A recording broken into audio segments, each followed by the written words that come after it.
Imagine not being able to inherit the properties of your father simply because you are a girl.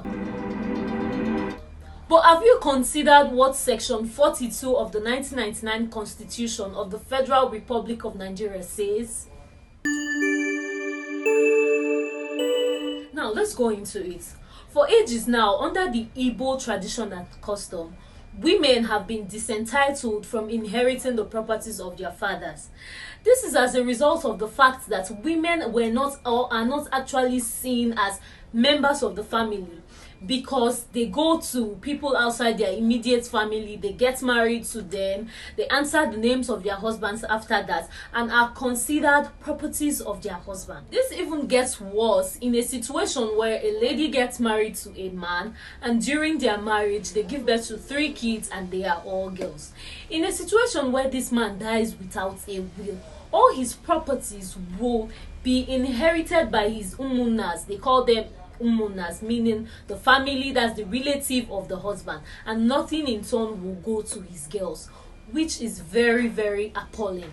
Now, under the Constitution, Section 42 in particular provides that nobody should be discriminated upon based on the circumstances behind their births or based on their gender. That is, the Constitution does not allow anybody to be discriminated upon based on the fact that the person is either a girl or a guy. An important case that went to establish the fact that a female child is also allowed to inherit the properties of her father is the famous case of Ukeje and Ukeje. Can you imagine this case lasted for 31 whole years? Now, in this case, Gladys Ukeje was the daughter of late Mr. Ukeje, and she had a stepmother and a stepbrother.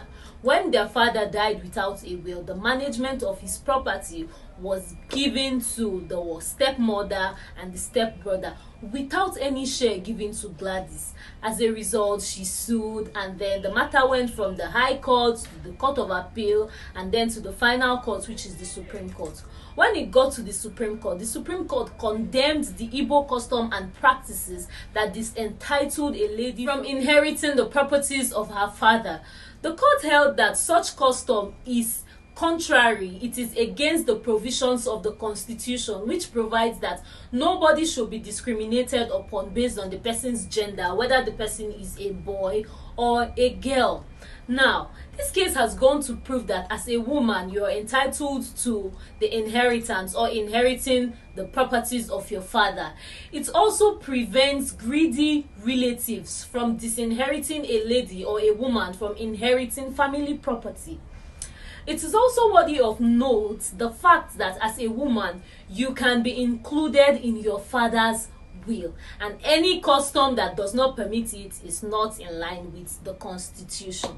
An act worthy of emulation is what was done by the Rivers State government. They enacted a law that gives women the right to partake in the sharing of family property. Now, if you find yourself in this situation, just know you have the backing of the Constitution and the court of law, and all you need is a good lawyer to prove your case, and then all your properties or the properties of your parents will, come back to you. So please, if you enjoyed this video, as I know you did, like, subscribe, comment, please. I will be at the comment section to reply all your questions and anything you have to say. Thank you so much for tuning in. Have a lovely day. Bye.